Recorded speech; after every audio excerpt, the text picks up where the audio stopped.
തിരുനാമം മഹത്വപ്പെടുമാറാകട്ടെ. ജയോത്സവം TV പ്രോഗ്രാമിലേക്ക് കർത്തൃനാമത്തിൽ ഞാൻ നിങ്ങളെ സ്വാഗതം ചെയ്യുന്നു. ഇന്നത്തെ സന്ദേശം നിങ്ങളുടെ ജീവിതത്തിൽ അനുഗ്രഹത്തിനും വിടുതലിനും കാരണമായി തീരട്ടെ എന്ന് ഞാൻ ആത്മാർത്ഥമായിട്ട് പ്രാർത്ഥിക്കുകയാണ്.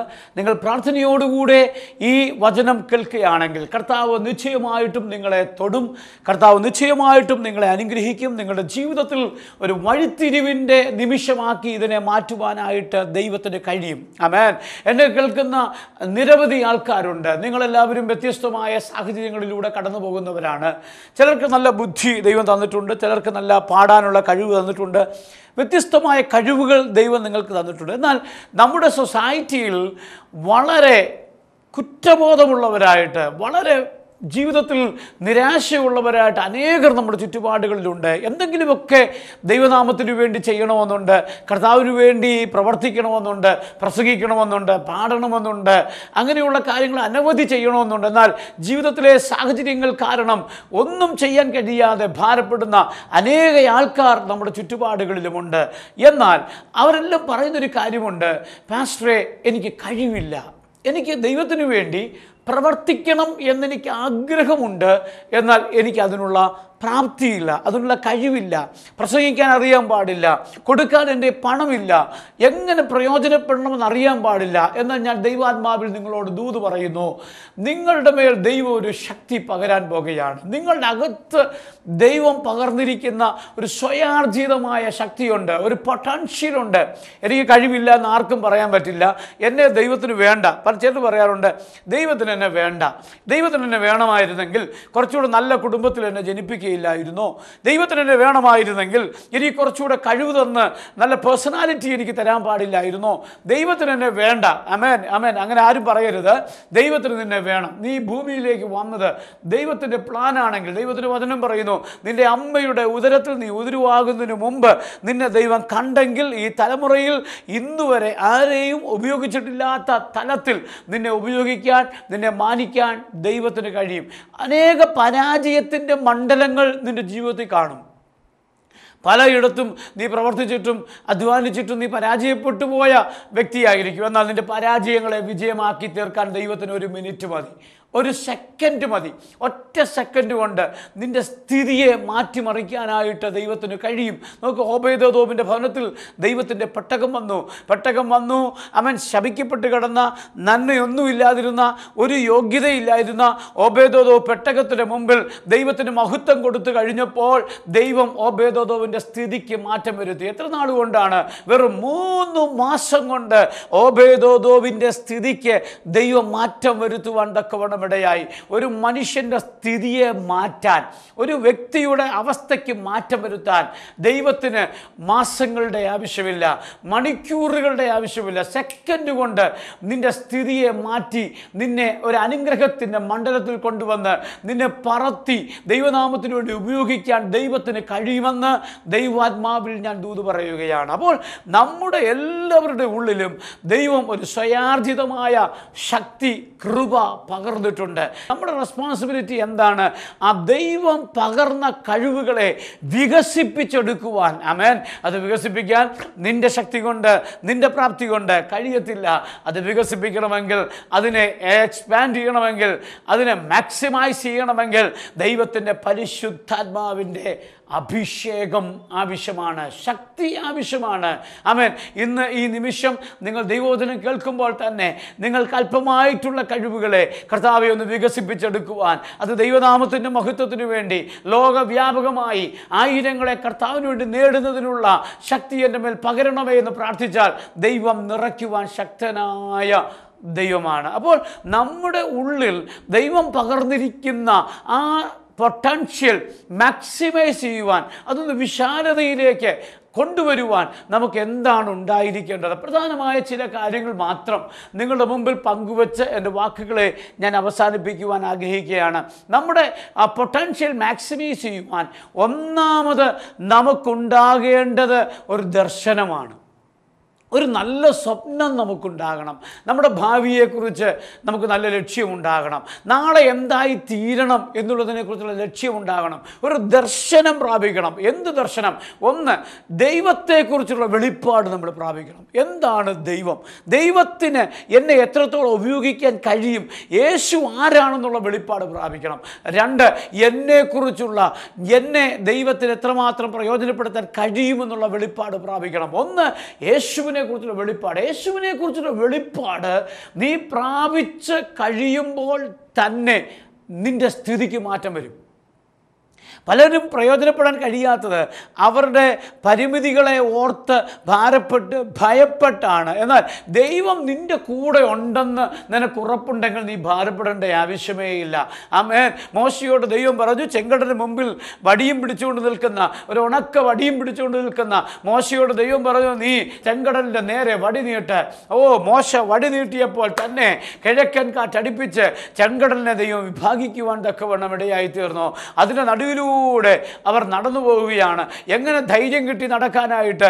ചെങ്കട ഇരുവശത്ത് വൻമതിൽ പോലെ ഉയർന്നു നിൽക്കുന്ന ചെങ്കടലിൻ്റെ വെള്ളം, അതിൻ്റെ നടുവിലൂടെ ഉണങ്ങിയ നിലത്തൂടെ ഇസ്രായേലിന് നടക്കുവാൻ കൃപ ലഭിച്ചത് ദൈവം അവരുടെ കൂടെയുണ്ടെന്നുള്ള ധൈര്യമാണ്.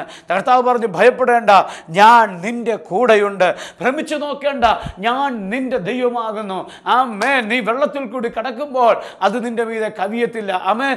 ദൈവം നമ്മുടെ കൂടെയുണ്ടെന്ന് ഉറപ്പുണ്ടെങ്കിൽ നമ്മുടെ ഭയം ഒന്നാമത് മാറിപ്പോകും. ആമേൻ. അതുകൊണ്ടാണ് മോശ പ്രാർത്ഥിച്ചു, ദൈവമേ, നിന്റെ സാന്നിധ്യം എന്നോട് കൂടെ പോരുന്നില്ലെങ്കിൽ എന്നെ അയക്കരുതേ. എത്ര പേർ ഇന്ന് ഈ നിമിഷം നിങ്ങൾ തീരുമാനമെടുക്കും, ദൈവമേ, അങ്ങയുടെ സാന്നിധ്യം എൻ്റെ കൂടെ ഉണ്ടായിരിക്കണമേ. എൻ്റെ ദൈവം എൻ്റെ കൂടെ ഉണ്ടെങ്കിൽ ഞാൻ പരാജയപ്പെട്ടു പോകാൻ ദൈവം അനുവദിക്കത്തില്ല. ഈ ക്രിസ്തുവിനെ കുറിച്ചുള്ള ദർശനമാണ് ദൈവഭക്തന്മാരെ പിടിച്ചു നിർത്തിയത്. ആമേൻ. പത്മോസ് ദ്വീപിൽ ആ ഭയാനകമായ അന്തരീക്ഷത്തിൽ, പാറക്കെട്ടുകളുടെ നടുവിൽ, ഓലിയിടുന്ന കുറുക്കന്മാരുടെ ശബ്ദത്തിന് നടുവിൽ, ആമേൻ, ചീഞ്ഞ ശവശരീരങ്ങൾ കൊത്തിവലിക്കുന്ന കഴുകന്മാരുടെ ആ ശബ്ദത്തിൻ്റെയും കാഴ്ചകളുടെയും നടുവിൽ ദൈവത്തിൻ്റെ ദർശനം പ്രാപിച്ച ആ ദൈവത്തിൻ്റെ ഭക്തനായ യോഹന്നാൻ ദൈവത്തെ മുറുകെ പിടിക്കുവാനായിട്ട് ഇടയായി തീർന്നു. അപ്പോസ്തലനായ യോഹന്നാൻ ആ പത്മോസ് ദ്വീപിൽ പിടിച്ചു നിന്നത് ദൈവത്തിൻ്റെ ദർശനം പ്രാപിച്ചതുകൊണ്ടാണ്. എന്നെ കേൾക്കുന്ന ദൈവത്തിൻ്റെ പൈതലേ, നിന്റെ ജീവിതത്തിൽ ഒന്നാമത് നിനക്ക് ആവശ്യം യേശു ക്രിസ്തുവിനെ കുറിച്ചൊരു വെളിപ്പാടാണ്. നിന്റെ ഏതു സാഹചര്യങ്ങളിലും നിന്റെ അടുത്ത് വന്ന് നിന്നെ വിടുവിക്കാൻ കഴിയുന്ന യേശുവിനെ കുറിച്ചുള്ള വെളിപ്പാട് നീ പ്രാപിച്ചു കഴിഞ്ഞാൽ എത്ര വലിയ പ്രതിസന്ധിയുടെ മുമ്പിലും നിനക്ക് എഴുന്നേറ്റ് നിൽക്കുവാൻ സാധിക്കും. ഫിലിപ്പിൻ്റെ കൈസരിയിൽ വെച്ച് യേശു ചോദിച്ചു, ജനം എന്നെക്കുറിച്ച് ആരെന്ന് പറയുന്നു? അപ്പോസ്തലർ പല അഭിപ്രായങ്ങൾ പറഞ്ഞു. ഏലിയാവെന്ന് പറഞ്ഞു, മോശയെന്ന് പറഞ്ഞു, ആ പ്രവാചകനെന്ന് പറഞ്ഞു, വരുവാനുള്ളവൻ നീ തന്നെ എന്നൊക്കെ ജനം പറയുന്നു എന്ന് പറഞ്ഞു. എന്നാൽ യേശു ചോദിച്ച ഒരു കാര്യമുണ്ട്, പത്രോസേ, യോഹന്നാനെ, യാക്കോബേ, നിങ്ങൾ എന്നെക്കുറിച്ച് ആരെന്ന് പറയുന്നു? അതിന് പത്രോസ് പറയുകയാണ്, എന്താ പറഞ്ഞത്? നീ ജീവനുള്ള ദൈവത്തിൻ്റെ പുത്രനായ ക്രിസ്തു തന്നെ. ആ വെളിപ്പാട് പത്രോസ് പ്രാപിച്ചു കഴിഞ്ഞപ്പോൾ യേശു പറഞ്ഞൊരു കാര്യമുണ്ട്, ലോകത്തിലെ ഒരു ജഡരക്തങ്ങളുമല്ല നിനക്കിത് വെളിപ്പെടുത്തിയത്. നിന്റെ അമ്മാച്ചനോ നിന്റെ അനന്തരവനോ സൺഡേ സ്കൂൾ അധ്യാപകനോ അധ്യാപികയോ നിന്റെ പാസ്റ്ററോ പറഞ്ഞു തന്നു അല്ല ഇത്. അതിനപ്പുറത്ത് സ്വർഗസ്ഥനായ ദൈവം തന്നെ ഈ വെളിപ്പാട് നിനക്ക് തന്നിരിക്കുന്നു. എന്നെ കേൾക്കുന്ന ദൈവത്തിൻ്റെ പൈതലേ, നിന്റെ ജീവിതത്തിൽ യേശുവിനെ കുറിച്ചുള്ള വ്യക്തമായ വെളിപ്പാട് കിട്ടിക്കഴിഞ്ഞാൽ നിന്റെ ഭയം നിന്നെ വിട്ടുമാറുവാനിടയായിത്തീരും. രണ്ട്, നമ്മുടെ ജീവിതത്തിൽ നമുക്കൊരു ദർശനമുണ്ടായിരിക്കണം, ഒരു സ്വപ്നം ഉണ്ടാകണം. അതുകൊണ്ടാണ് വേദപുസ്തകത്തിൽ ഇങ്ങനെ വായിക്കുന്നു, സദൃശവാക്യങ്ങളുടെ പുസ്തകം 29-ാം അധ്യായം അതിൻ്റെ 18-ാമത്തെ വാക്യത്തിൽ ഇപ്രകാരം രേഖപ്പെടുന്നു, വെളിപ്പാട് ഇല്ലാത്തടുത്ത് ജനം മര്യാദ വിട്ട് നടക്കുന്നു. Where there is no vision, people perish. ജനം നശിച്ചു പോകുന്നു എന്നാണ് രേഖപ്പെടുത്തിയിരിക്കുന്നത്. അപ്പോൾ നമ്മുടെ ജീവിതത്തിൽ വ്യക്തമായൊരു ദർശനമില്ലെങ്കിൽ നാം തകർന്നു പോകുവാനിടയായിത്തീരും. ജോസഫിൻ്റെ ജീവിതം നോക്ക്. ദൈവം അവനൊരു സ്വപ്നം കൊടുത്തു, ദൈവം അവനൊരു ദർശനം കൊടുത്തു. ഒരു കാഴ്ചപ്പാട് കൊടുത്തു. നീ എന്തായി തീരും എന്നുള്ള വ്യക്തമായൊരു ദർശനം ദൈവം യോസെഫിന് കൊടുക്കുകയാണ്. ദർശനം പ്രാപിച്ചതുകൊണ്ട് പ്രതികൂലത്തിലൂടെയൊക്കെ പോകേണ്ടി വന്നു. ആ പ്രതികൂലത്തിന് നടുവിലും ജോസഫ് പതറിപ്പോയില്ല. കാരണം ജോസഫിനറിയാം, എനിക്ക് ദർശനം തന്ന ദൈവം അത് നിറവേറ്റുവാൻ ശക്തനാണ്. വിശ്വസിക്കണം ദൈവത്തിൻ്റെ പൈതലേ, നിന്റെ ജീവിതത്തിൽ അവൻ നിനക്ക് വാഗ്ദത്തം തന്ന ദൈവം, നിനക്ക് ദർശനം തന്ന ദൈവം, നിന്നോട് സംസാരിച്ച ദൈവം ഗതിഭേദങ്ങളാലുള്ള ആച്ഛാദനം സംഭവിക്കുന്നവനല്ല. അവൻ ഇന്നലെയും ഇന്നും എന്നേക്കും അനന്യനായ ദൈവമാണ്. നിന്നോട് പറഞ്ഞത് അത് ഉവ്വ് ഉവ്വ് എന്ന് ഉറപ്പിച്ച് നിന്റെ ജീവിതത്തിൽ പ്രാവർത്തികമാക്കി തരാൻ എൻ്റെ ദൈവത്തിന് കഴിയുമെന്ന് ഞാൻ നിന്നോട് ദൂത് പറയുകയാണ്. അത് ഏറ്റെടുത്ത് അതിൽ മുറുകെ പിടിക്കുന്ന ദൈവമക്കൾക്കായി ഞാൻ ദൈവത്തെ സ്തുതിക്കുന്നു. ജീവിതത്തിൽ ദൈവം തരുന്ന ദർശനങ്ങളിൽ മുറുകെ പിടിക്കാൻ യോസഫ് എന്താ ചെയ്തത്? ഒറ്റക്കുഴിയിൽ കിടക്കുമ്പോൾ സഹോദരന്മാർ അവനെ വിറ്റ് കാശ് വാങ്ങിക്കുമ്പോൾ, അവൻ പൊത്തിഫേറിന്റെ ഭവനത്തിൽ കാര്യവിചാരകനായിരിക്കുമ്പോൾ, ഇല്ല അത് അവൻ്റെ ജീവിതത്തിൽ ചെയ്യാത്ത തെറ്റ് ആരോപിച്ച് അവൻ ജയിലിൽ അവൻ കുറ്റക്കാരനായി കിടക്കുമ്പോൾ, എല്ലാം പ്രതികൂലമായപ്പോഴും അവൻ ദർശനത്തിൽ മുറുകെ പിടിച്ചു. ദർശനമുള്ളവന് ഒരു കാര്യം അറിയാം, ലോകത്തിൽ എന്തെല്ലാം പ്രതികൂലമായാലും ദർശനം തന്ന ദൈവം മാറത്തില്ല. ഒന്ന്, നിനക്ക് ആഴമായ ദർശനം ഉള്ള വ്യക്തിയായിട്ട് നീ മാറണം. ദർശനമില്ലെങ്കിൽ, നിനക്ക് സ്വപ്നമില്ലെങ്കിൽ നീ നിരാശപ്പെട്ടു പോകും, നീ ഭാരപ്പെട്ടു പോകും, നിന്റെ ജീവിതത്തിൽ നീ തോൽവി അടയേണ്ടതായിട്ട് വരും. ദർശനമുണ്ടാകണം. എന്താ ഇവിടെ സംഭവിച്ചത്? യോസഫ് ദൈവിക ദർശനത്തിൽ മുറുകെ പിടിച്ചതുകൊണ്ട് അവന് മിസ്രൈമിലെ മന്ത്രിയായിട്ട് കസേരയിലേക്ക് വരുവാൻ, സ്ഥാനത്തിലേക്ക് വരുവാൻ ദൈവം അവന് ഭാഗ്യം കൊടുത്തു.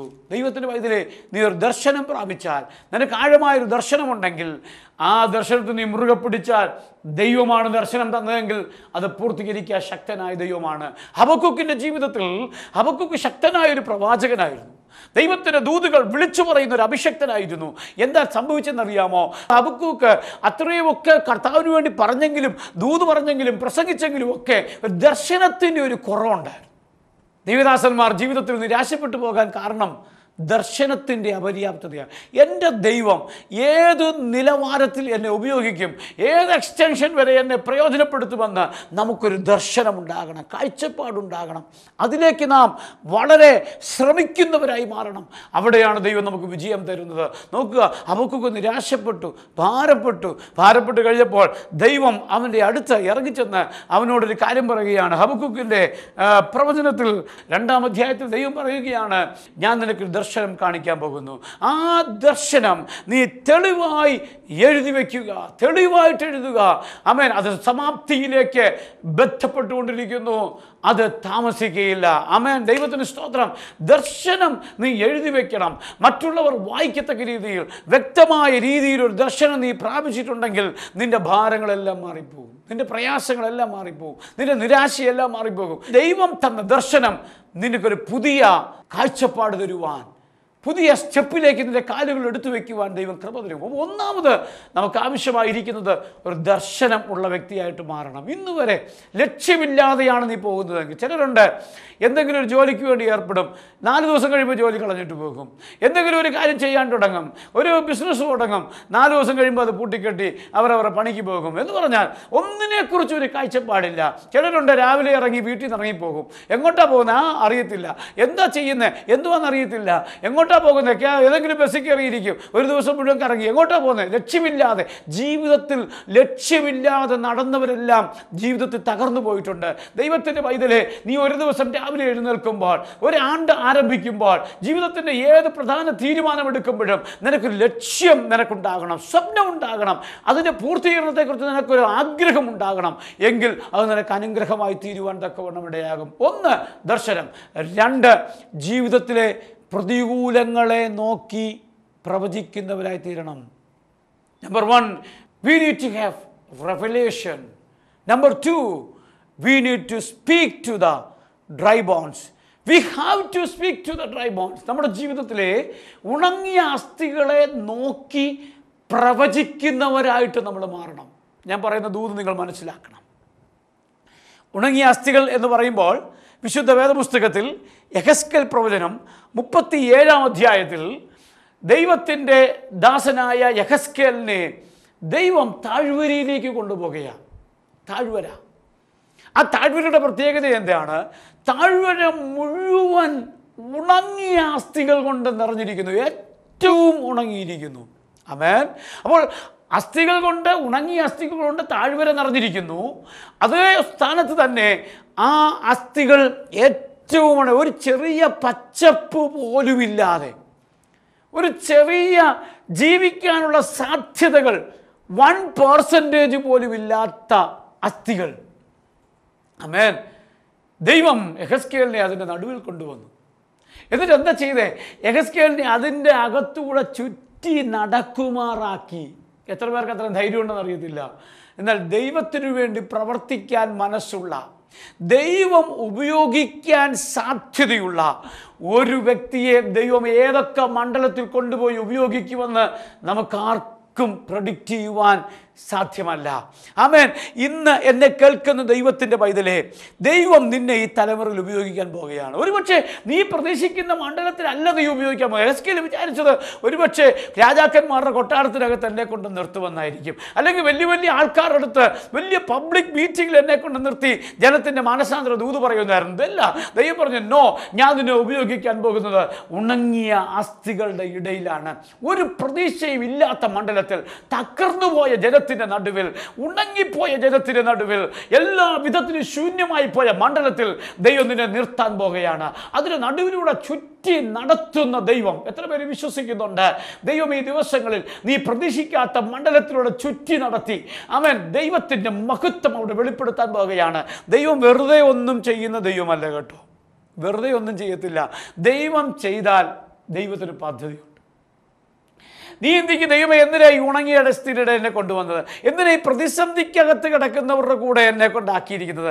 ദൈവം ഒരുപക്ഷെ നിന്നെ കൊണ്ടാക്കിയിരിക്കുന്നത് ഒരു സാധ്യതയുമില്ലാത്ത, രക്ഷപ്പെടാൻ സാധ്യതയില്ലാത്ത ഒരു കൂട്ടം ജനത്തിന് നടുവിലായിരിക്കും. എന്നാൽ അതിൻ്റെ നടുവിനകത്ത് നിൻ്റെ ശുശ്രൂഷയിലൂടെ അനേകരെ പൊക്കിക്കൊണ്ടുവന്ന് ഇന്ത്യയുടെ ഉണർവിന് വേണ്ടി ദൈവം ഉപയോഗിക്കുമെന്ന് വിശ്വസിക്കുന്ന ദൈവമക്കൾക്കായി ഞാൻ ദൈവത്തെ സ്തുതിക്കുകയാണ്. യെഹെസ്കേലിനെ ദൈവം താഴ്വരയിൽ ഉണങ്ങിയ അസ്ഥികളുടെ നടുവിൽ കൊണ്ട് നിർത്തി.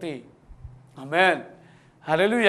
എന്നിട്ട് ദൈവം യെഹെസ്കേലിനോട് ചോദിക്കുകയാണ്, ഈ അസ്ഥികൾ ജീവിക്കുമോ? ദൈവത്തിന് അറിയാൻ പാടില്ലാത്ത കാര്യമാണോ യെഹെസ്കേലിന് അറിയാമെന്ന്? യെഹെസ്കേലിന് ദൈവത്തോട്, ദൈവം എല്ലാം നീ അറിയുന്നു, എനിക്കറിയത്തില്ല, ഇത് ജീവിക്കുമോ?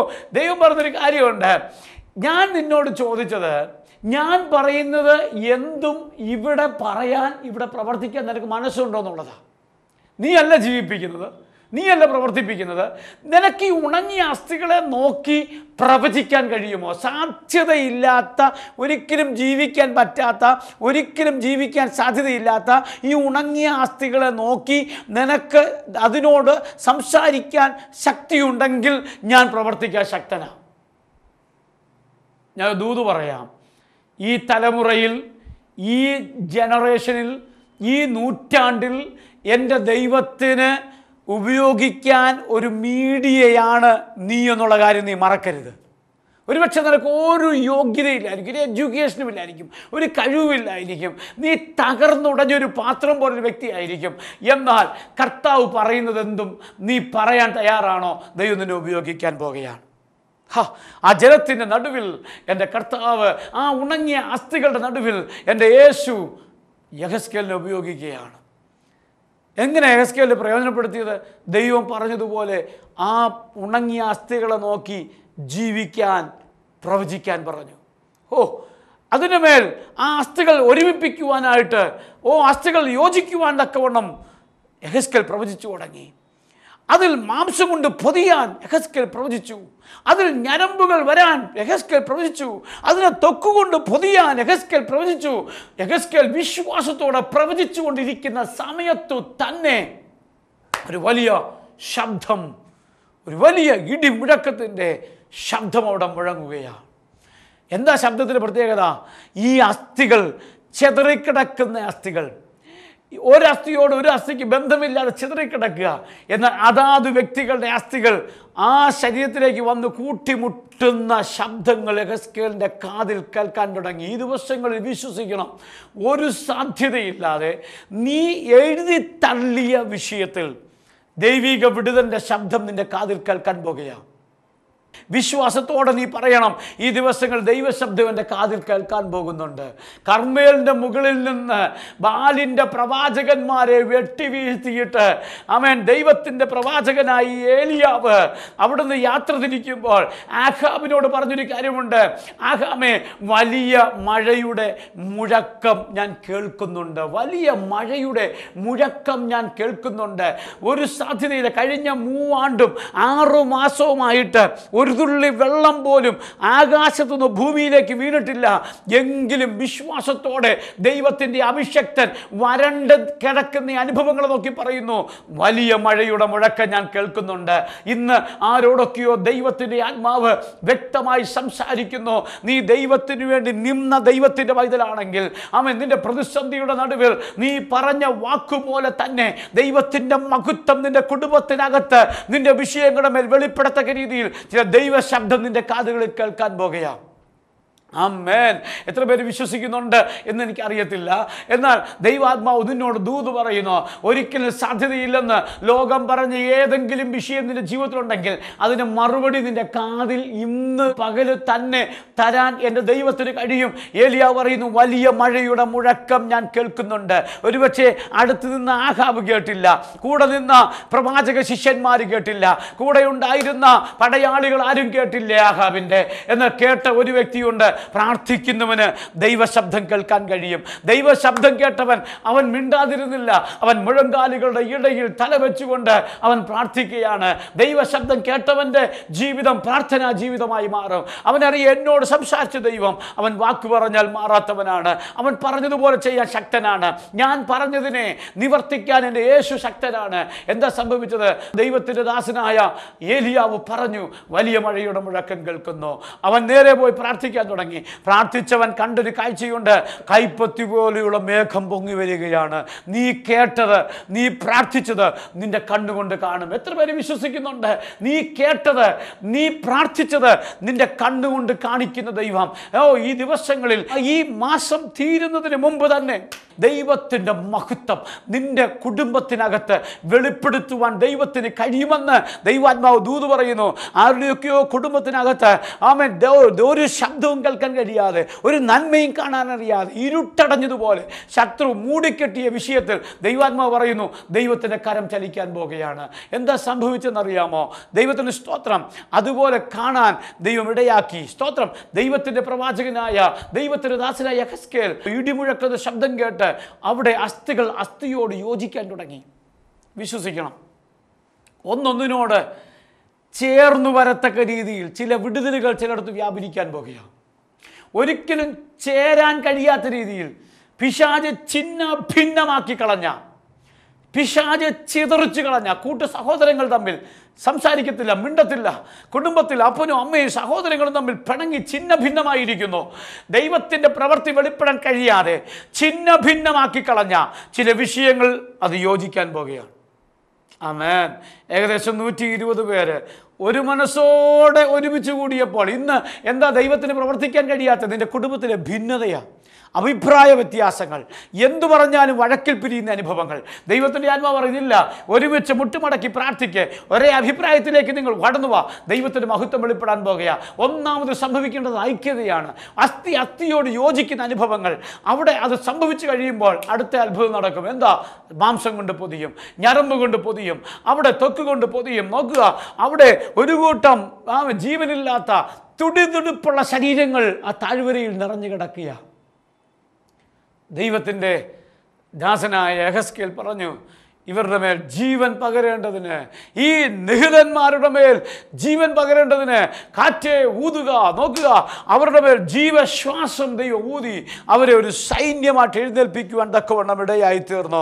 നീ പ്രവചിച്ച വിഷയങ്ങൾ, നിന്റെ ഉണങ്ങിയ അസ്ഥികളെ നോക്കി നീ പ്രവചിച്ച വിഷയത്തിന് മേൽ ദൈവത്തിൻ്റെ മഹത്വം വെളിപ്പെടുക എന്ന് മാത്രമല്ല, അത് ഇന്നുവരെ ലോകം കണ്ടതിനേക്കാൾ ശക്തിയുള്ളതാക്കി മാറ്റാൻ ദൈവത്തിന് പറ്റും. ഒരു സൈന്യമാക്കി മാറ്റാൻ ദൈവത്തിന് പറ്റും. വിശ്വസിക്കുക, നിൻ്റെ കുടുംബത്തിൽ എവിടെയാണോ ഉണങ്ങിയ അനുഭവം കടന്നു വന്നത്, അസാധ്യമെന്ന് പറഞ്ഞത്, മരിച്ച് 4 ദിവസം കഴിഞ്ഞ് നാറ്റം വെച്ച ആ ലാസറിൻ്റെ കല്ലറക്കൽ വന്ന് ആ ചീഞ്ഞു നാറിയ ശരീരത്തിൻ്റെ മേൽ ജീവൻ തിരിച്ചു കൊടുത്ത യേശുവിനെയാണ് നമ്മൾ സേവിക്കുന്നത്, വേറെ ആരെയുമല്ല. ആ യേശുവിനെയാണ് നമ്മൾ സേവിക്കുന്നത്. ആ യേശു നിനക്ക് വേണ്ടി പ്രവർത്തിക്കാൻ ശക്തനാണ്. നീ സംസാരിച്ചാൽ മാത്രം മതി. യേശു ആ മൃതശരീരത്തെ നോക്കി ചീഞ്ഞു നാറിയ ലാസറിൻ്റെ കല്ലറയ്ക്കൽ വന്ന് ആ ലാസറിൻ്റെ ഡെഡ് ബോഡിയെ കാണാൻ പറ്റുന്നില്ല എങ്കിലും ആ അടച്ചു വെച്ച അവൻ തുറന്ന് ആ കല്ലറ തുറന്നു വെച്ച് ആ ഡെഡ് ബോഡിയിലേക്ക് ശബ്ദ തരംഗങ്ങൾ പതിക്കത്തക്ക രീതിയിൽ ലാസറെ പുറത്തു വാ എന്ന് ഉറക്കെ പറഞ്ഞപ്പോൾ തന്നെ ലാസർ പുറത്തു വന്നെങ്കിൽ നിന്റെ വിശ്വാസത്തോടെ യേശുവിൻ്റെ നാമത്തിൽ നീ പ്രഖ്യാപിക്കുന്ന പ്രഖ്യാപനങ്ങളെ അനുഗ്രഹമാക്കി സാധിപ്പിച്ചെടുക്കാൻ എൻ്റെ ദൈവത്തിന് കഴിയും. വിശ്വസിക്കുക, ഈ നിമിഷം ഞാൻ പ്രാർത്ഥിക്കുന്ന സമയത്ത് തന്നെ ചില നിർജ്ജീവമായി പോയ അവയവങ്ങൾ ജീവിക്കാൻ പോകുക. നിൻ്റെ പാൻക്രിയാസ് അത് ജീവിക്കാൻ പോകുക. നിൻ്റെ അടഞ്ഞുപോയ ബ്ലോക്കായി പോയ മസിലുകൾ വീക്കായി പോയ ഹാർട്ട് അത് ജീവൻ പ്രാപിക്കാൻ പോകുക. നിൻ്റെ തകർന്നു പോയ ഓർമ്മശക്തികൾ നഷ്ടപ്പെട്ട നിൻ്റെ ബ്രെയിന് അത് വീണ്ടും ശക്തി പ്രാപിക്കാൻ പോകുക. നിൻ്റെ നിർജ്ജീവമായി പോയ ഗർഭപാത്രം യേശുവിൻ്റെ നാമത്തിൽ ഇന്ന് ഈ പ്രസംഗം നടന്നുകൊണ്ടിരിക്കുമ്പോൾ ദൈവം ജീവിപ്പിക്കാൻ പോകുകയാണ്. അവൻ എന്താണോ തകർന്നു പോയി നീ പറഞ്ഞത് അതിനെ നോക്കി യേശുവിൻ്റെ നാമത്തിൽ നീ പ്രവചിക്കുക. യേശുവിൻ്റെ നാമത്തിൽ നീ പറയുന്ന വാക്കുകൾ, നിന്റെ ശരീരത്തിലെ അവയവങ്ങൾ, നിന്റെ ഫയലുകൾ, കോടതിയിലെ കേസുകൾ, നിനക്ക് വിരോധമായി എഴുന്നേറ്റ ശത്രുക്കൾ, അതിൻ്റെ നടുവിൽ ജയം എൻ്റെ കർത്താവ് തരാൻ പോകുക. നഷ്ടപ്പെട്ട വീട് ദൈവം തിരിച്ചു തരാൻ പോകുക. നഷ്ടപ്പെട്ട ആരോഗ്യം യേശുവിൻ്റെ നാമത്തിൽ നീ ക്ലെയിം ചെയ്ത് പ്രഖ്യാപിക്കുക, കർത്താവ് തിരിച്ചു തരാൻ പോകുക. എത്ര പേര് വിശ്വസിക്കുന്നുണ്ട്? ഞാൻ നിങ്ങൾക്ക് വേണ്ടി പ്രാർത്ഥിക്കാൻ പോകുന്നു. 1, യേശുവിനെ കുറിച്ചുള്ള ദർശനം. 2, നിനക്ക് തന്നെ ഒരു ദർശനം. 3, നിന്റെ മുമ്പിലെ ഉണങ്ങിയ അസ്ഥികളെ നോക്കി പ്രവചിക്കുന്ന ദൈവത്തിൻ്റെ കൃപ. ഇത് 3 നിന്റെ മേൽ വ്യാപരിച്ചു കഴിയുമ്പോൾ നിന്റെ മുമ്പിലെ പ്രതികൂലങ്ങൾ, പർവ്വതങ്ങൾ, സമുദ്രങ്ങൾ എല്ലാം മാറിപ്പോയി ഒരനുഗ്രഹത്തിൻ്റെ ജീവിതം നിനക്ക് തരാൻ ദൈവത്തിന് കഴിയും. ഞാൻ നിങ്ങൾക്കൊണ്ട് പ്രാർത്ഥിക്കാൻ പോകുകയാണ്. കണ്ണുകളെ അടയ്ക്കാം. കർത്താവ് അത്ഭുതം ചെയ്യുന്നു. പരിശുദ്ധനായ ദൈവമേ, സ്വർഗസ്ഥ പിതാവേ, ഞാൻ അനുഗ്രഹിക്കപ്പെട്ട സമയത്തിനായി നന്ദിയോടെ ഞങ്ങളങ്ങേ സ്തുതിക്കുന്നു. അവിടുത്തെ കരങ്ങളിലേക്ക് ജനത്തെ ഏൽപ്പിക്കുകയാണ്. കർത്താവേ, അവരുടെ ജീവിതത്തിൽ ലക്ഷ്യം കർത്താവ് കൊടുക്കണമേ, ദർശനം കർത്താവ് കൊടുക്കണമേ, ഒരാഴമായ ദൈവിക വിടുതലുകൾ ഏറ്റെടുക്കുവാൻ നിന്റെ കുഞ്ഞുങ്ങൾക്ക് ഭാഗ്യം കൊടുക്കണമേ. അവരുടെ ജീവിതത്തിലെ പ്രതികൂലമായ ഉണങ്ങിപ്പോയ തകർന്നുപോയ വിഷയങ്ങളുടെ മരുഭൂമിയെ മലർവാടിയാക്കുന്ന അഭിഷേകം ഈ നിമിഷം വ്യാപരിച്ച് അവരുടെ കുടുംബത്തിലെ അത്ഭുതങ്ങൾ നടക്കട്ടെ, വിടുതലുകൾ വ്യാപരിക്കട്ടെ. യേശു ക്രിസ്തുവിൻ്റെ അധികാരമുള്ള നാമത്തിൽ വിടുതൽ കൽപ്പിക്കുന്നു, സൗഖ്യം കൽപ്പിക്കുന്നു, അനുഗ്രഹം കൽപ്പിക്കുന്നു. കർത്താവ് അങ്ങനെ ചെയ്തതിനായി നന്ദി പറയുന്നു. യേശു ക്രിസ്തുവിൻ്റെ ധന്യമുള്ള നാമത്തിൽ തന്നെ. ആമേൻ, ആമേൻ. God bless you. ദൈവം നിങ്ങളെ അനുഗ്രഹിക്കുമാറാകട്ടെ. ഇന്നത്തെ സന്ദേശം നിങ്ങൾക്ക് അനുഗ്രഹമായി തീർന്നു എന്ന് ഞങ്ങൾ പൂർണ്ണമായിട്ടും വിശ്വസിക്കുന്നു. പ്രാർത്ഥന ആവശ്യമുള്ളവർ ഞങ്ങളുടെ പ്രാർത്ഥനാ ഗോപുരത്തിലേക്ക് വിളിക്കുക. ഞങ്ങൾ നിങ്ങൾക്ക് വേണ്ടി പ്രാർത്ഥിക്കും. കർത്താവ് നിങ്ങൾക്ക് വേണ്ടി അത്ഭുതം ചെയ്യും. പ്രാർത്ഥനാ ഗോപുരത്തിൻ്റെ നമ്പർ 7555282778. തിരുവനന്തപുരം പട്ടണത്തിൽ ആത്മാവിലും സത്യത്തിലും ആരാധന നിങ്ങൾ ആഗ്രഹിക്കുന്നുണ്ടെങ്കിൽ ഞങ്ങളോടൊപ്പം ആരാധിക്കാൻ ഞങ്ങൾ നിങ്ങളെ ക്ഷണിക്കുകയാണ്. കവടിയാർ ജംഗ്ഷനിൽ ആക്വ എഞ്ചിനീയേഴ്സ് ടവർ SBT ബാങ്കിൻ്റെ മുകൾ വശത്ത് എല്ലാ ഞായറാഴ്ചയും രാവിലെ 9:30 മുതൽ 12:30 വരെ ആത്മാവിലും സത്യത്തിലും ആരാധന നടക്കുന്നു. അനുഗ്രഹിക്കപ്പെട്ട സൺഡേ സ്കൂളുണ്ട്. 8:30 മുതൽ 9:30 വരെ നിങ്ങൾ കടന്നു വരിക. നിശ്ചയമായിട്ടും അനുഗ്രഹമായിട്ട് തീരും. ഈ പ്രോഗ്രാം സ്പോൺസർ ചെയ്യാൻ ആഗ്രഹിക്കുന്നെങ്കിൽ സ്ക്രീനിൽ കാണുന്ന നമ്പറിൽ വിളിക്കുക. ദൈവം നിങ്ങളെ അനുഗ്രഹിക്കുമാറാകട്ടെ.